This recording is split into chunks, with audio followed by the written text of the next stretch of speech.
Oh yeah, here we go. Here we go. Here we go. Here we go. Real time, real time, real time, real time, real time, real time, Prince Blue. Real time, real time, real time, real time, real time, real time, Prince Blue. Talk that, talk that, talk that, talk that. Coach, coach, talk that. Yeah, yeah. Yeah. Look, black and blue lines. Yeah, yeah. Hey, that's a new vibe.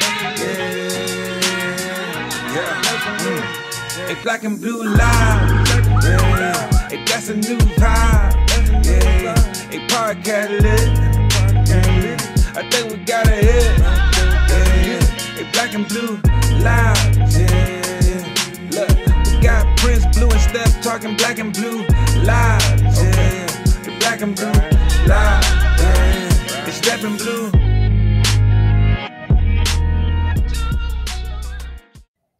Hey, what's going on, everybody? What is up? It is the Black and Blue Lives podcast. Never mind what you saw when it started the real time with Prince Blue. I hit the wrong button, so that's why it showed y'all that it was about to be a totally different show. But no, this is the Black and Blue Lives podcast. I am Dr. Prince Blue. That is the homie, retired Sergeant Step. What is going on, everybody? How you doing? What's up, Step?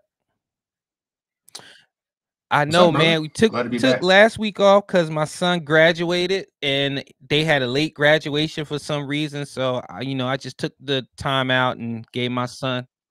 I know, gave my son. That's the one thing that we do have to stress more on this show. That the more we talk about, we talk about mental health a lot, but just that work-life balance, man. That those times that we get to make up for when you and we were on the road. We couldn't make every soccer game. We couldn't make every event. But now that we're both retired and we got these special moments, man, it's so important to be there and just make sure that whatever it is that we're doing, that we're in the moment. No, absolutely. Man, so it went great, man.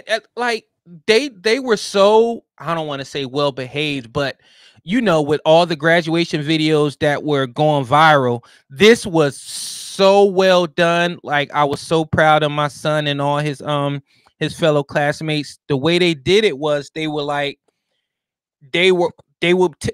the crowd to hold your applause, don't scream, don't do nothing. They just wanted us to stand when whoever it is that we were there representing was getting their diploma. So everybody was just standing up. There was a couple knuckleheads, but not too many. But the kids, the whole graduation was about maybe an hour and 15 minutes. Yeah, it went wow, pretty damn fast. But it was great, man. I'm so proud of my. It is, man. It's so big. I'm so proud of him. He just got his housing for college and stuff. He's so excited. I'm excited. I can't wait, man. Yeah, so awesome, with that being said, let's go ahead and talk about this episode. We're going to talk about qualified immunity because that seems to be a big topic. And before we get into all that, Step, you and I both would be amiss if we don't talk about what's going on in LA and how our federal law enforcement brothers and sisters, they got it kind of rough. And our brothers and sisters in blue all over the world in certain pockets and stuff, things is picking up with the riots, with this whole immigration thing. And I want to first start off by saying they're all in our thoughts and prayers. Kick ass, do what you got to do. Make sure you make it home. Do not let these criminals be the reason why we see an end to watch for you. Make sure you make it at home. Do what you have to do. Our thoughts and prayers are with you. Know that the right people and the majority has your back. We're in full support of you and our president of the United States and what he is doing. Sorry, I don't care if you don't like it. That's not my problem. That's a you problem. But it's just the fact you and I, Step, we've been through 2 riots, you and I together. We've done 2 riots here in Charlotte, and what was it? 16 to 20, and then we had the DNC, and then we had the RNC. So we know the difference between a protest, a peaceful protest, and riots. So, Step, this your first time to talk about it. What's your thoughts? What's going on right now? And I was also in, I think it was 2012. They sent 100 of us to Chicago. And then you go to Pittsburgh too. I was also out there. No, I didn't go to Pitt, but some of our guys. That was a benefit of working for a larger department. Is we had a field force unit, and I mean, shit. I think everybody's kind of forced to be a member. But you know, we had a squared away riot unit, and with that, we had the opportunity to go to the different places to assist during riots, protests, and stuff. They would pull us because we had a really good reputation. Yeah, so they sent 100 of us to Chicago, and that was a lot of fun. It was a NATO conference and G8 summit. So we both been experienced to not just large scale protests, which we've both been to, you know, Duke Power protests where we have to do so, but legit full blown riots, you know, just like, you know, you're seeing in LA plus some, you know, so I don't know, man.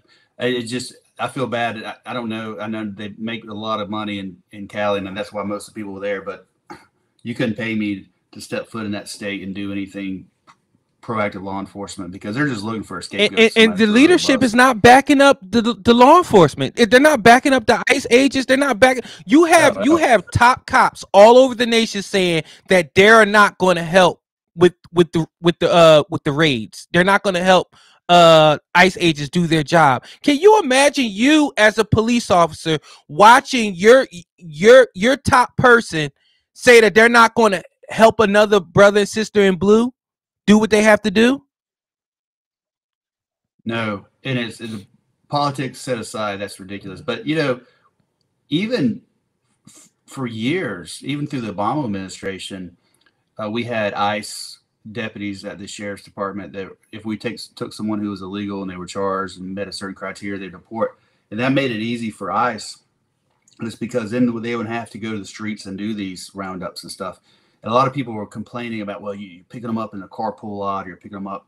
It doesn't matter. It's basically, you know, if they have a detainer or warrant to pick somebody up, it's an arrest. You don't get to not roll your window. You see these clips of, you know, them busting out a window and people complaining that they're, you know, what they give them ample. Just like if we were on a traffic stop and we want to arrest somebody and they don't want to get out of the car, we're going to bust the window out.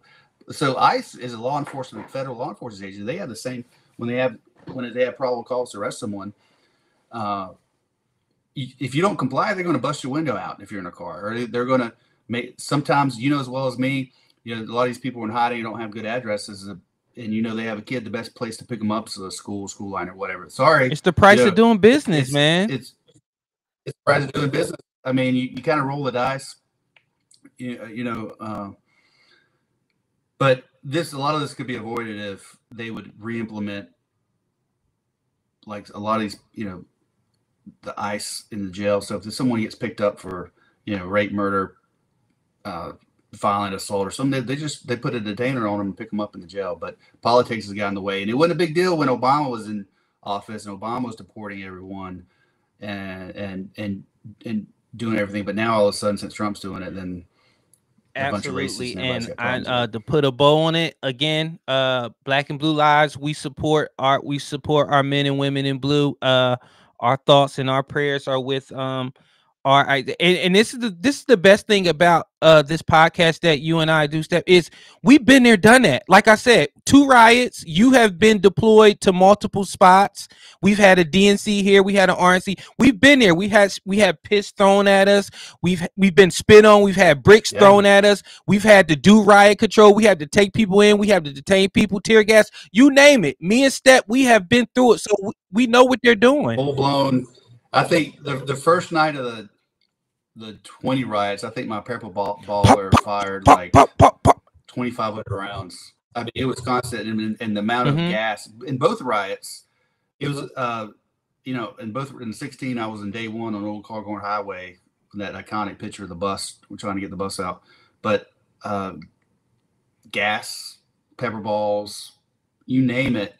I mean, we probably in the 16 and between both riots, they were very similar in intensity, but there were thousands. We were running out of munitions. So there were thousands and thousands of rounds of pepper balls, tear gas, smoke, just all kinds. And then we saw how political it got, where our platoon and platoons kept the city from burning down in 2020.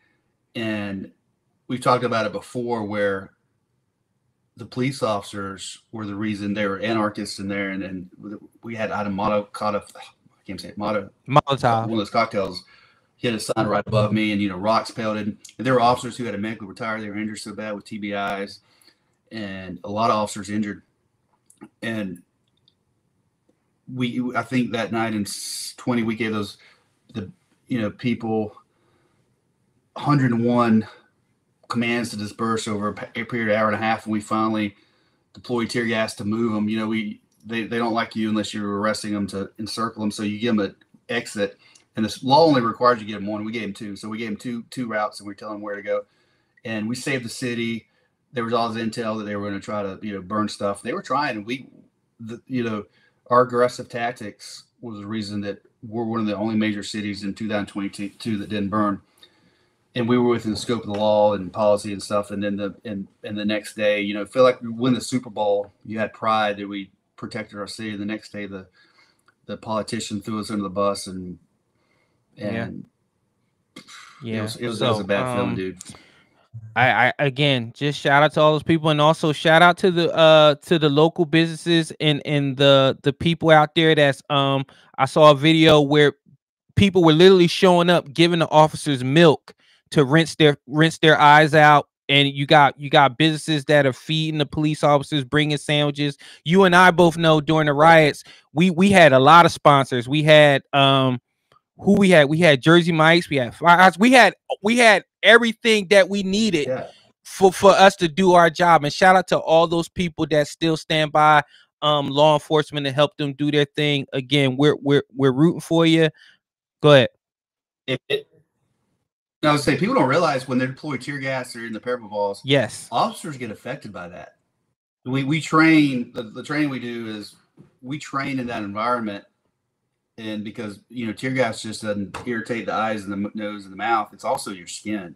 It's an irritant, right? So anywhere you sweat or sweat glands, it burns. It's uncomfortable, and if you throw tear gas downrange or the pepper ball, that stuff comes. Your whole uniform's covered in it, and you just have to operate and being miserable.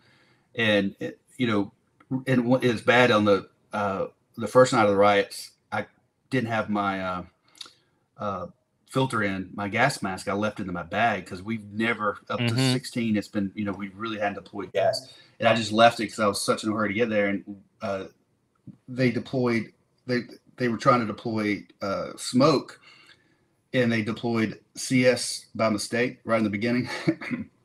And so I had my mask on, and I didn't have a filter, and that CS gas was just circulating. And I got snot and couldn't breathe. But you have to you got to stay in the fight. Yeah, you have to suck it up and stay in it, man. But the officers get affected by that. And what's funny, because we're talking about officers doing their jobs and stuff with the riot, and that leads us into some of the issues that we run into, which is the qualified immunity. And we want to talk about, is it a shield for doing your job, or is it a barrier to accountability? And I got a video where Byron Donalds, shout out to him, is arguing. Well, not arguing. He's having a conversation with Al Big Buck Sharpton, and let's see what they're talking about. Is that what you're saying? Yeah, because if you most police officers make $60,000 to $70,000 a year. If they are not individually liable in civil court, how many people are going to sign up to be police officers? With all the millions of encounters they go through every single year, people aren't going to do that. That's not my words. That's the words of officers I talk to. Maybe if they knew they were liable, they would behave differently. The vast majority of officers do not do that. The vast majority of officers are good public servants. They serve our communities every single day. You know this, Al. Come on now. As you can see, you saw Al Sharpton. He tried to reference Derek Chauvin. He tried to reference one incident, and I'm not going to get into it, but his knee was never on his neck. So let's just stop that. But again, they do that stuff to rile you up, to get you all in your feelings and get you emotional. But shout out to Byron Donalds. He held it down, and he said the vast majority of officers, which is true, are very good people and are doing their job and doing it well and doing it and not violating people's civil rights. So let's stop it, Al Sharpton. But anyway, what exactly is qualified immunity? According to legal doctrines and a whole bunch of websites and legal websites, qualified immunity is a legal doctrine that shields government officials, including police officers, from personal liability and civil lawsuits for actions taken within the scope of their official duties. It generally protects officials unless their conduct violated clearly established statutory or constitutional rights of which a reasonable person would have known. Now, Step, we've had that most recently. We talked about the Chauvin case. We've had a couple of cases of our own where officers have been sued civilly, and we felt like it was a political thing because they couldn't get them on criminal charges, so they tried to get them on civil charges. And, you know, recently they say police got to get rid of qualified immunity. You know, they trying to say, you know, Trump wants officers. He wants to start a what was that word, AJ, that stupid Myron will use? Indemnify. If you're talking about indemnify and all that stuff, it's stupid. I don't know what that even means. Talk to me. What is it? Where's the disconnect with qualified? Where's the disconnect with qualified immunity? Why are people not being able to separate? It doesn't mean that officers can just do what they want and not be held accountable. Why are people struggling with that? Yeah. And that's a misconception. They think, well, a cop could go I could just shoot somebody in cold blood and I got qualified immunity because it was, no, that's not, but to your point, that was a great definition you read, because a lot of people don't realize what it is. It means if you're doing it in the scope of your duty. So it protects officers from civil liability and litigation if they're, if say that I'm a use of force and it's within the scope of my duty. Well, and instead of, so officers get sued all the freaking time, man. So they for anything, for everything. So it means if I use force and I'm within the scope of my realm of, I'm not gross negligence. You could even have an excessive use of force, be deemed and still be covered if the court's, if it's reasonable. So, I mean, you could violate, what I'm saying is you could violate departmental policy and still have qualified immunity. So a lot of people think if I violate department policy, which they can get you on any, when you do something. So, but just because a violation of policy doesn't mean you lose your qualified immunity. You have to be gross negligence. So it means I have to maliciously go out there and try to hurt somebody or act so far out of the scope of what my job is that a reasonable person would be, it shocks the conscience. So they use a lot of that in the definitions to shock the conscience. So if you go out here and if you're doing, like we work with cops that have been in federal prison, if you're going out here stopping people and raping them and using your position of authority to get sex and favors or stealing you from damn them, sure don't. And we've had that in our last department, and he got handled expeditiously, quickly. Yeah, as he should have. So he could get sued civilly, and he didn't have qualified immunity. They could go after his personal assets if he had any. But what the good thing is, if I go out here and do my job, so now if someone sues me for excessive use of force, regardless, they can say it's excessive even if it's not, and sue. They could now, like the way it is, we have qualified immunity in North Carolina. They have to sue the department, right? So the department's responsible for your pay. It's not me I'm not civilly liable for the payout. But a lot of these states are changing it and being like, no, you can sue the officer directly. So they take away the qualified immunity, and instead of suing the department, which is kind of like our insurance policy. Hey, they're paying us to do a job. We go out here and do it, and we're protected. Now it's like, oh, well, you could sue the officer in the department. So you could, and to that officer's point that was on the last clip, who's going to do this job if I go out here and make a traffic stop or use force or whatever I do? People they can sue us for anything. Then I'm civil liable, and I have to defend myself against frivolous lawsuits. And that's not the way it's supposed to be. That's why qualified immunity is important, and it's not a safety net for officers to go out here and do shady stuff and do illegal stuff. Or if some dude makes me mad and he's in handcuffs and I go up and punch him in the face, guess what? That shocks the conscience, right? So I don't have qualified immunity. It's a necessity for officers to do their job, and without it, we're not going to have cops. You have to. Recruiting is already down. People don't want to be police officers anymore. And like he said, you're not getting into this to be rich. So what are you getting into it to do? The majority of police officers are getting into it to protect the community. They want to do a job. They want to help. But if every time you do your job, you have to worry about you being in court and your paycheck being taken away, again, how are you going to get cops to do these jobs? And again, qualified immunity is another trendy word that people are using now, like insurrection and everything else, and they're not applying it. They're using emotion to apply it, when the law and the very foundation of it, I just read it.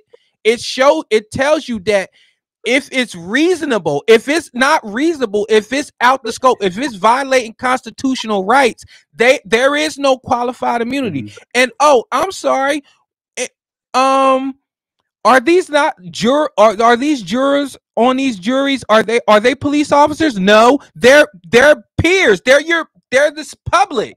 So maybe the public is actually wanting good police officers, and they understand the job and they understand how hard it is, and they're like, hey, we're not going to punish good police officers because they're doing their job. And people are not listening. People are resisting. People are hurting police officers, and then thinking, okay, even though I was completely wrong, I can sue police officers. So your peers, the public, is saying, no, we're not doing this. So if you want to be mad at anybody, don't be mad at the police, be mad at the public, because the majority of the public still believes that there has to be law and order. And in order to have that, police officers have to do a certain type of job.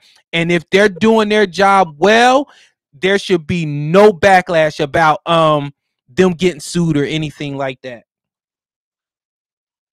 Yeah, I think El Sharkey will be happy if just no one becomes a cop and the cops fade away.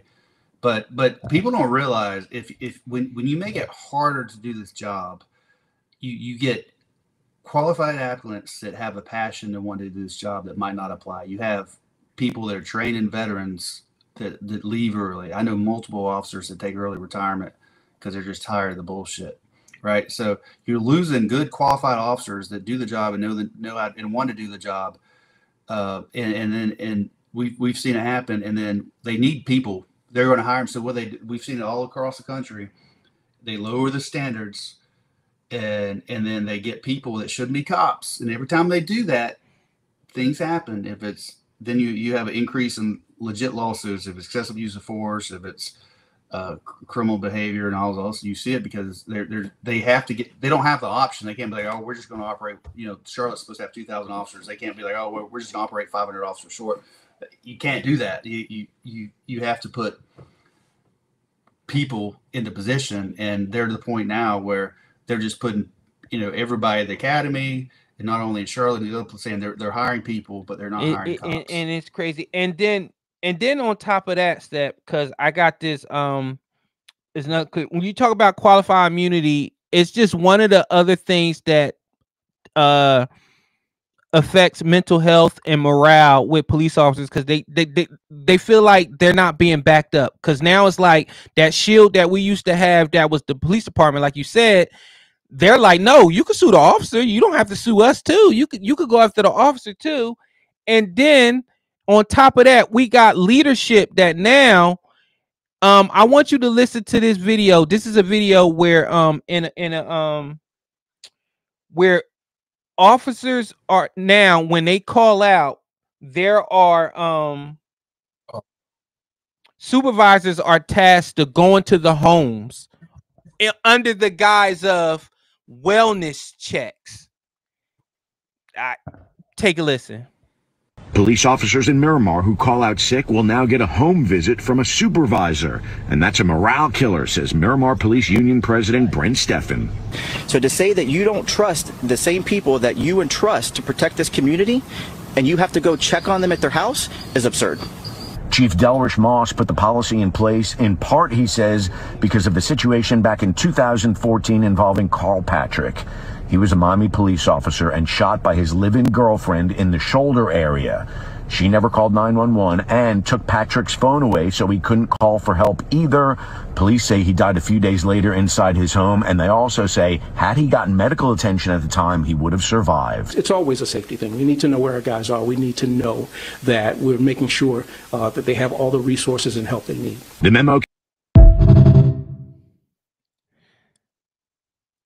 Now, Stat, you're a former supervisor. Do you think this is what it's for, or do you think is this quote unquote making sure officers are not abusing sick time? So you're using the rationale from 2014 at a different department. How the hell that his guy shot in the shoulder and then she took his phone away and like what the hell? I don't know what's going on with that, but and that's what the department and the government do is we're here, we're the government, we're here to help. They use we wanted to check on your well-being. No, they want to see. They get mad. Someone called out sick. What are you doing? And look, ultimately, it's their time. There's all these regulations. If I don't have to explain why I'm sick or what I'm doing, and I could be sick and go to the grocery store. Like I've heard of incidents where people get jammed up because they're called out sick, and a supervisor sees them at a grocery store and then tries to write them up. Where they're not getting chicken noodle soup, where they're not trying to get. Yeah, I mean, just because I'm sick doesn't mean that I call it sick. That means I have to stay in my bed or the room. But this is just overreach and it's micromanaging. And this is, remember when CMPD implemented a policy and for a few months, it was so annoying as a supervisor to have to do it. But if someone was in off duty, they had a list of off duty officers in your district, and you'd have to go and check on them and make sure they were where they're supposed to be. And I mean, like they're not. We give the saying is we give you a badge and gun. We expect you to do the right thing. If you screw up, you're accountable. But it's not our job as a supervisor. We got other things to do than go and hey, are you really sick? Can I need to check your temperature? I need a doctor. I mean, just it's and the guys you treat people like kids and can you cops are honor anyway. That's just a micromanager at its. This is my thing with this step. Like I get it. I can get what they're trying to say. They're like, hey, if somebody is sick, I can at least make sure they're all right. They have everything that they need. Like maybe, hey, so I'm so sick I can't even go get me something to eat or some meds. And then knowing if I got to start a step, you'll be like. You'll call one of the troops. You'll be like, "Hey, run by the CVS real quick. Take this stuff to Blue real quick. He's real bad off. Just drop it off on his porch so he can have something, so he doesn't have to leave the house." I get that part, but it's just a stretch trying to use something from 2014. The bottom line is, officers are calling out. They're pissed off that they're short, and it's their way of trying to make officers think, quote unquote, twice about calling out sick. And if you know police officers, if you know real police officers, it takes an act of Congress for us to call out. How many times, Step, as a supervisor, has me or anybody else came in and we're sick as a dog, and you look at us and you're like, go home? Yeah, why are you here? No, absolutely the hell not. Because guess what we're doing? We're affecting everybody else. Yeah. And it comes back to the point we talked about at the beginning of the episode is you got to take care of your people but you have to take care of yourself, right? So, you know, it was always hard for me to call out because I'm like, man, I don't want to let my guys down. I don't want somebody to have to do my work. I don't want somebody to think I'm, you know, but the thing is, we have sick time for a reason.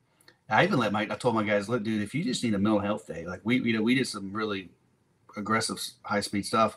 If you need, just hit me up, dude. You got sick time, you know, just, I'm not going to bust your ball because you know, you got a good crew. Let them, you know, you got to give them a little slack. Look, if you're just not feeling it and not feeling it and need a mental health day, just call me and tell me, hey, you need a day and I got you. You know, you got to, but that goes a long ways. Then on the other aspect, you got these supervisors that are showing up micromanaging and I mean, what are you going to do? What if he's not there? What are you going to do? Oh, I came by your house and you're not here, but you called. I said, yeah, because I'm at my girlfriend's house. Or who's going to take care of me? Like, I mean, right.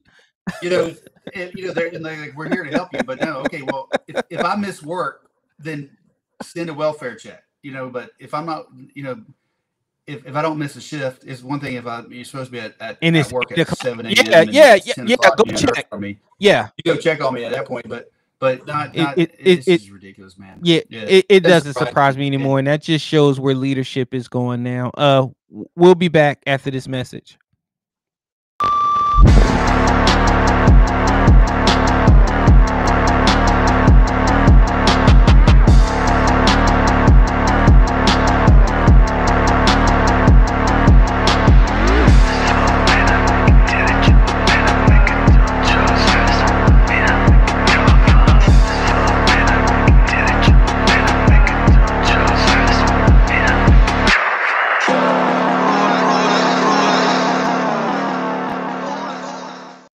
All right, you know what time it is. Well, no, I want to do this one because this next segment is about, you know, you have the right to tell the truth when it comes to police. Like police officers, you don't understand how many sores we have in our mouth from having to bite our tongue while we're on duty. When we really want to say something and we want, you know, let you know that just what you're doing is plain stupid. What you're asking for is stupid, and we're gonna let you know about it. We can let you know about it, but if we do, we're violating policy, it's bad perception, blah blah blah. So, Step, real quick, what is one thing that you wish you could have said more while you were on duty when you was engaging with the public? My mom won't like the response if she hears what I say, but I mean, honestly, F you. I mean, that's what, honestly, you know, that, you know, because you see it in these videos and riots, it brings back all these people just, if you didn't have that badge, if you didn't have this, and we got it, you know, you just take it and you're thinking to yourself, you just get, I wish you could be like, it's F you, mother, you know.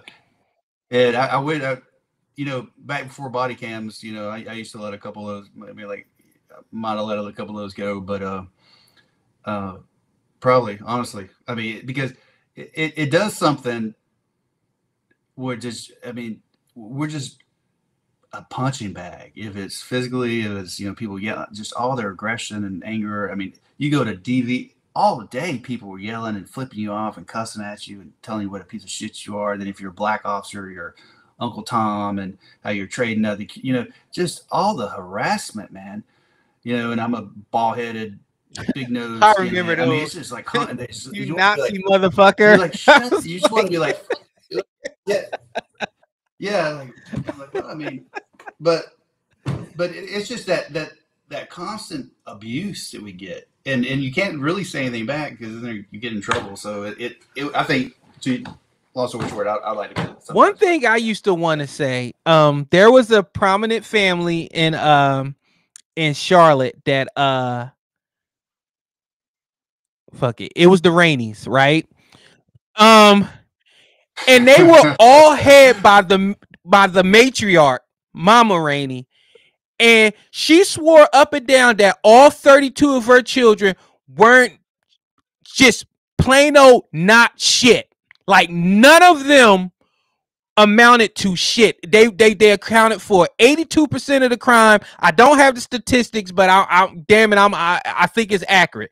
82.3% of the crime. And whenever we would show up, when she would be out there saying, y'all be harassing my boy, I wanted to say so bad, you are the perfect wife for Satan, because there is no way you can spawn all this evil into Charlotte. There is no way. I wanted to tell her that so bad. But, right. You got to be intentional at that point. After the sixth kid, that's a felon. Like, how did you think the 7th, 8th, 9th, 10th, 11th, 12th, and then those evil spawns made more spawns, and then before you know, we had 32 generations of just ain't shit. And I just wanted, like, right, they got wet, they ate after midnight, and they just were a terror to Charlotte. And for some reason, I felt like sometimes we always kiss their ass. No, they robbery, and these people robberies, shootings, drug dealing. I mean, the worst of the worst. Yeah, and for whatever reason, they were scared of, because I think she was so loud, like the administration. Right, because she will always go to the media. She would get some super liberal to take her calls, and never mind her kids are felons and all this stuff. They were like, oh, CMPD got it out for you, blah, blah, blah. I just always felt like we tiptoed around their asses too much, and I always wanted to tell her, shut up, Satan's wife. You spawned all these gremlins, and you're the problem. You're the absolute problem. Again, I don't know where the daddy was. Listen. It's one if you have one or two. You got 27 kids and you got one or two bad apples. But when all of them are robbing, shooting, it was just crazy. But Yes, Lynn. She had kids, and those kids had kids, and those kids had kids, and they all were rotten to the core. Damn it! Oh my God! Just saying them. And it was if you ever had to deal with them, it was drama and violent and all the time, man. I mean, you'd wave at them, and it turned into a freaking fiasco. I mean, it was just over the top. I we'll be back, man. God, the Rainies, man. I know. You're probably wondering what's going on. Well, I'm here to tell you. It's me, Inked, and I need you guys to head on over to ajsrantroom.com and pick up your Trifecta merch. Yes, that's right. Trifecta merch is here. It is here for our Trifecta family to show their love and support and advertise for free. Well, not technically for free. You did pay for it. But anyways, that's neither here nor there. Head on over to ajsrantroom.com and pick up your Trifecta merch. We're all inclusive. If Prince can wear it, so can you. Have a good one. All right, with this segment, it is what would you do? First of all, these segments are very popular because they like the way that we break it down and we show them how forces stuff. And in this segment, I want people to stop being emotional and be in the moment. Understand what you're looking at. And after I play the video, we're going to tell you why you need to not be emotional and understand why things happen the way that they do. Police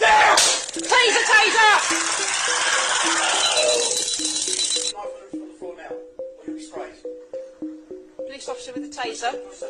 A horrific case is unfolding at Suffolk Crown Court after a 93-year-old man with one leg was allegedly assaulted by police in his care home.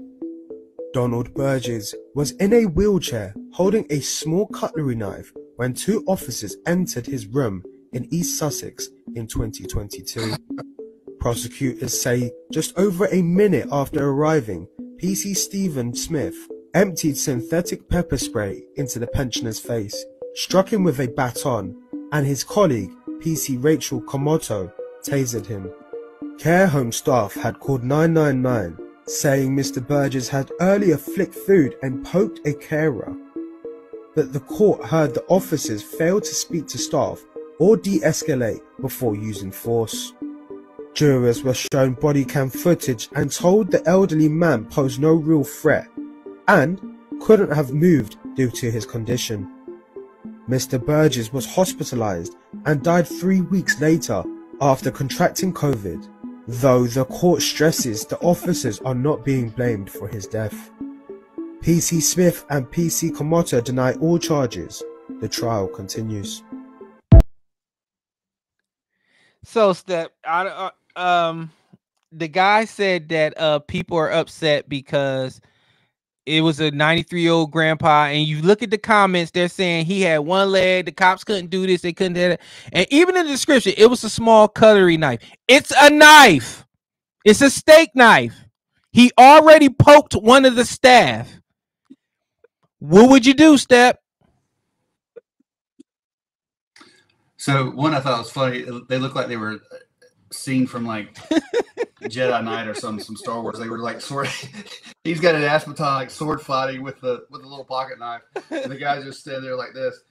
Dude, I was in Eastway, and I had a very similar incident, and I was with it was me, Ted Crawley, and a couple other people, and it was, I don't know if you ever went to this girl's house. She was nonverbal, could find a wheelchair, but really smart. She designed some kind of touchpad for nonverbal people to speak.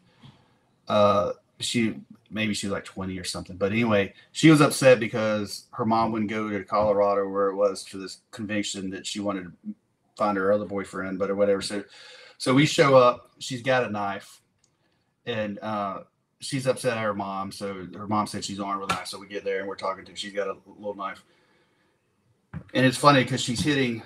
Not because she's disabled, but it's funny because she's hitting these buttons and giving her like F you, like, and she's all mad.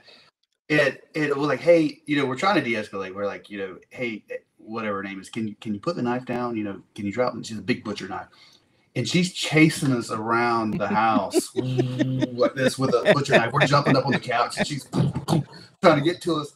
And I'm like, oh my, what are we going to do? Like, we're always laughing, but she's a threat. And then Ted Crawley almost tased her. I was like, no, don't tase the special ed person in the wheelchair, because I mean, but she did. She was chasing us. And you kind of like, she could, we laugh about it, but she could very well hurt somebody, right? So you have to play it. It's hard when they're there. We don't know what kind of happened. What was said before. I mean, I don't know, but I think there could have been a better way than sword fight with that was funny. The sword fight. Somebody needs to put like a Star Wars theme to that. But it didn't matter. I mean, we've seen where 6-year-olds have killed cops. We've seen where 100-year-old kills. It doesn't matter. If they have a weapon, they could potentially be a threat now. So just because now I'm not saying they couldn't have, due to his age and ability, they couldn't have maybe backed off a little bit and try to talk to him or whatever. But ultimately, they can't just leave, right? I mean, what are you gonna do? Like, oh, you stabbed one of the staff. Oh, okay, well, we're just gonna leave because he's 91 years old or whatever. So sometimes you're putting a rock in a hard place, and you're like, well, I don't want to use force on this guy or this girl, but we can't just leave. We're obligated, But so I don't know. I think if I had to guess, not knowing everything, it probably could have been handled a lot better. But ultimately, just because someone's young or old doesn't mean they can't hurt you. Now, his physical ability, but dude, it wouldn't surprise me, if some guy with one leg could just jump up and dive at you, like go kamikaze or something. And I mean, so you can't let your guard down. You have to be prepared. But what do you think about it? Okay, here's my wheelchair story. I was in training. I was with my PTO, and we got a call that a guy in a wheelchair was threatening people at the Subway, like the sandwich shop. So we get there, and the guy is like, he's like, fuck everybody in here, fuck the cops, I'll fuck y'all up, fuck these cops, blah blah blah. And the manager was like, I want him to leave. And the guy in the wheelchair, he was like, I'm not leaving, I ain't going no fucking where. And then my training officer, he was like, oh, you ain't leaving? Okay. So he was like, if you don't leave, we're gonna arrest you. And he was like, well, guess like you gotta arrest me then. So my training officer went around the wheelchair and pushed him out of the Subway and said, there you go, you're under arrest. And we got in our car and we drove off. Because listen, that's called using discretion. Sometimes you have to just look at the situation and be like, guy's in a wheelchair. You know, he's just selling wolf tickets. He's flailing. You know, he ain't got no gun or nothing. The wheelchair moves. So just push his ass outside of the Subway shop. No, and what we ended up doing, I left out the bad part of mine, is Overcash. Remember Overcash? He was able, like, we're on the couch and she's like banging against it trying to stab us. And we're like, what the hell are we gonna do? And then Overcash went behind her and like cut her, like pulled a little plug on her, like her electric chair. And then she was just like, she could do anything. So, you have to think outside the box. Like, you know, technically could we absolutely shot her? Yeah. I mean, it not saying that it could never come to that, because if she pins you against the wall and you don't have anything to protect yourself, and she's trying to stab me, I'm going home. But those are some of the situations you deal with. The elderly, sometimes the young kids who are extremely violent, and I mean, and you don't want to use. You don't want to hurt a little kid, but sometimes, I mean, they bite and they scratch. I mean, it's just not. And you know what kids love, Step? They love knives. I remember when I dealt with a kid who was at the top of the step threatening his mom with a butcher knife. So I had to draw on him, and I was like, hey, you got 3 to drop that fucking knife, or I'm gonna shoot you. And thank God at 2.5, he said, I hate this house. And he threw the knife down. And then we ran upstairs and then we put him under arrest. And, you know, he was having a type of episode. Right. So again, but these are the things that, look how dynamic these calls are. And we have split seconds to do this. And then we do the job. And then we got people that's like, well, you could have did this. You could have did that, from a cushy, air-conditioned room, rewinding, stopping the tape, saying what they would have did, but you weren't there. It was no adrenaline involved. There was no other lives involved. There was no risk of life involved with you sitting here at your computer playing back the video footage. Yeah, and for all we know, we don't, because they love to leave out the parts that incriminate the person who was resisting arrest. But for all we know, you know, they try to talk to him and just, but the thing is, you know, that was in the UK, which is totally different. But just we talked about, just because I don't try to de-escalate, there's a lot of times you don't de-escalate. Just because there's no de-escalation attempt before use of force doesn't mean it's a bad use of force. So I mean, there's times where you don't give a warning. You know, if somebody's got you at gunpoint and I come up behind and I'm going to shoot him in the back of the head, I don't have to be like, drop the gun or I'm going to shoot you. Ideally, they like us to give a warning, but it's not necessary to give a warning before you use deadly force or any kind of force. So why would I give a warning in that situation? Because it gives him time to react, you know, or shoot you. Or shoot the person that he's aiming at. Yeah. Right. Yeah. Yeah. So you have to go to, and then people go crazy. Like, well, you didn't give him a warning. Well, you know, you point guns at people and you get shot. That's just part of pointing guns at people, right? These fucking warning people, they annoy the shit out of me. That doctor we talked about a few weeks ago from South Carolina. Right. We'll be back after this message.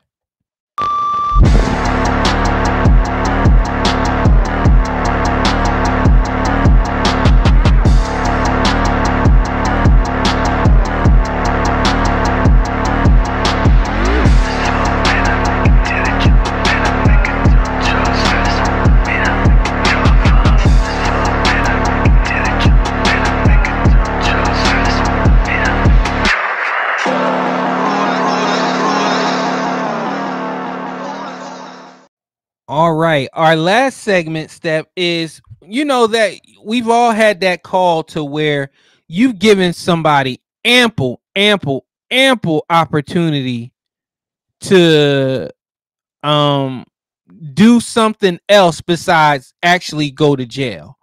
And in this clip, all she had to do was sign the ticket that stated that she acknowledged that she has to go to court to fight it.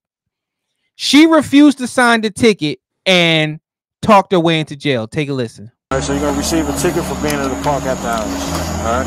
Just need to sign right here on the X. But because we're out of, didn't you say we were out of time, so we wouldn't have known that? Yeah, but that's not a valid reason why you should be in the park because you're from out of town. And what's your back? 7452. And what's your name? Officer Brooks. What's your first name? I'm not going to give you my first name. Okay, and I don't have to sign this, right? You do have to sign it. No, I don't. Well, like I explained to him, if you don't sign it, then you're going to be physically taken to jail. Gotcha. So are you refusing to sign? What's your name? Officer Brooks, 7452. What's the badge number? I gave it to you 2 times. Okay, I'm asking again. And I'm not giving it to you. Okay. Are you going to sign it? No, because I want your badge number. That's fine. Want to put your hands behind your back for me? She got. Hey, listen, my man. She says she's not signing it. Put your hands behind your back. Sir, you're hurting me. Okay. I'm asking you to put your hands behind your back. Sir. Put your hands behind your back. Start me another Army another unit. Sir. Put your hand behind your back. Come on. I need you to back up. I need you to back up. You don't need to touch her like that. She's not putting her hands behind her back. I'm asking a question. I'm just, all I'm doing is asking. Put your hands behind your back.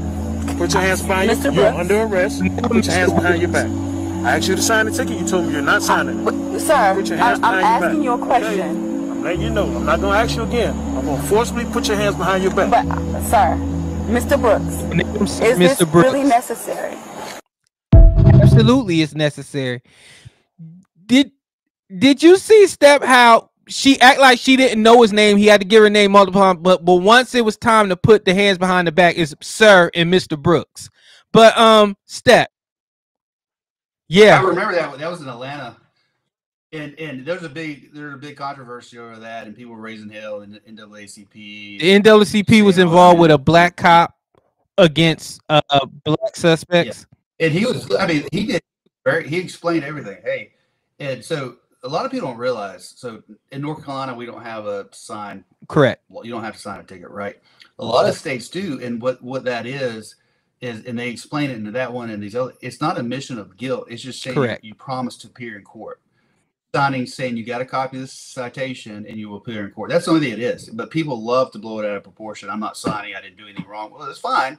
It has nothing to do with you signing. You're basically signing saying you're going to come to court. But some states do. If you refuse to sign, then they'll take you to jail.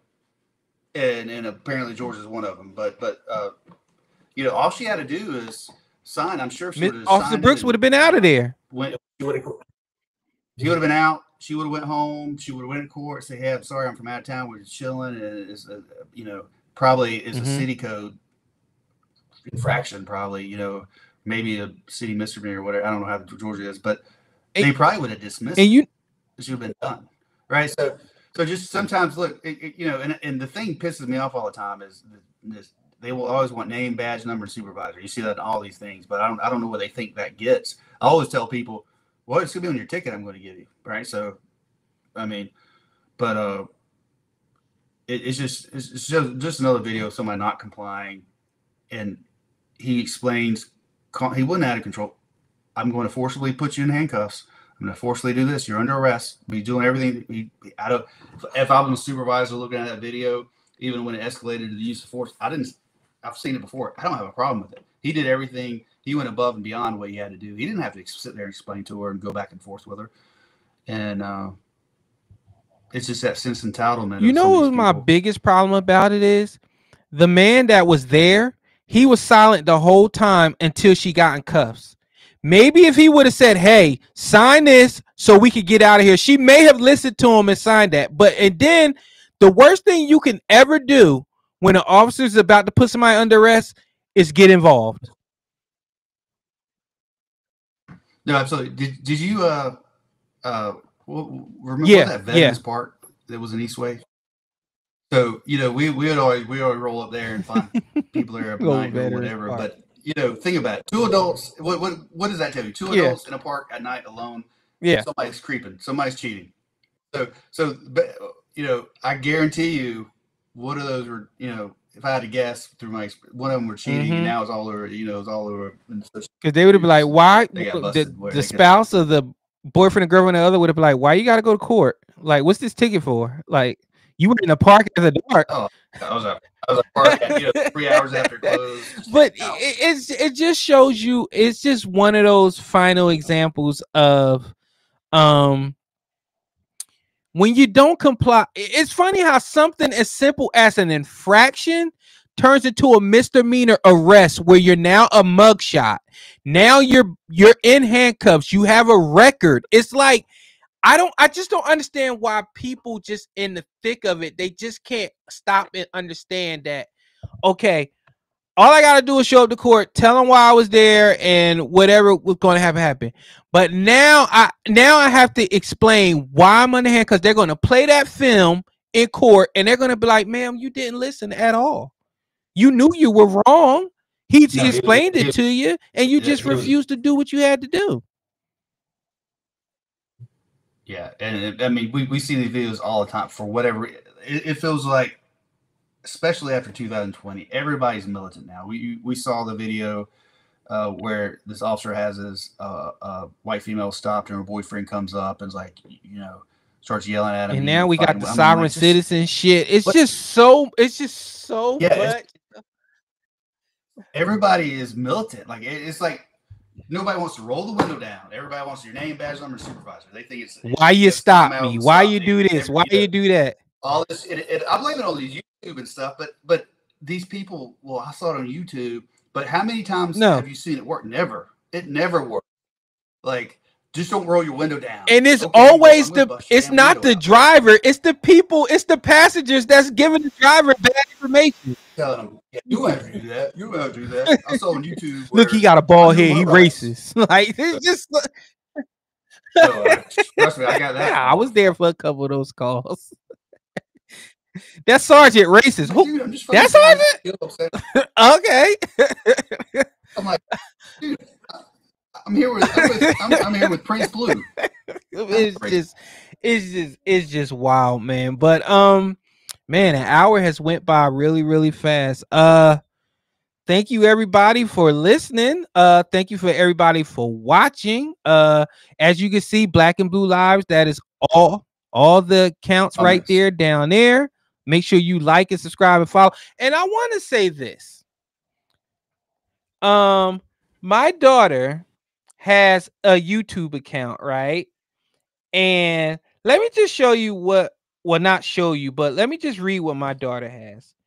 My daughter has over 1,800 subscribers, and she has over 1 million views and 54,000 likes on her YouTube page.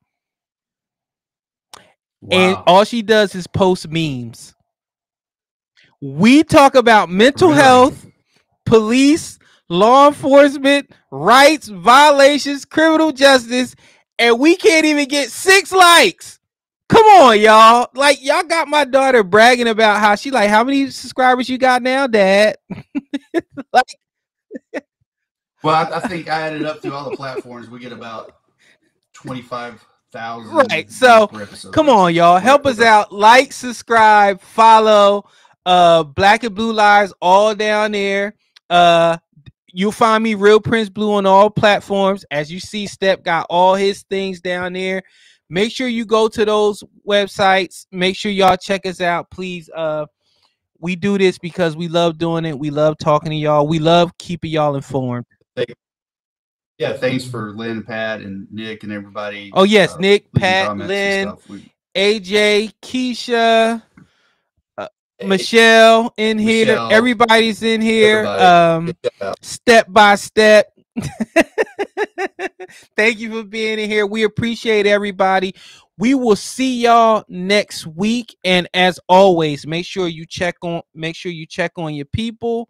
If you're struggling with any type of mental health issue or any issues, all reach out to myself or Step. And if we don't have the answers, we will point you in the right directions, the right resources to help you out. You are not alone in any of this, in any battles that you have. Just reach out, and that's what we do, man. That's why we're here. So we'll see y'all next week. Peace out, everybody, and take care of yourselves. Shout out to LA. Good luck, guys.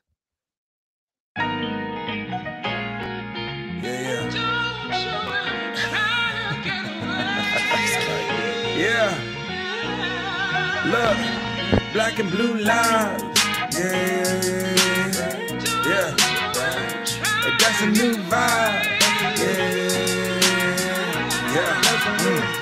Black and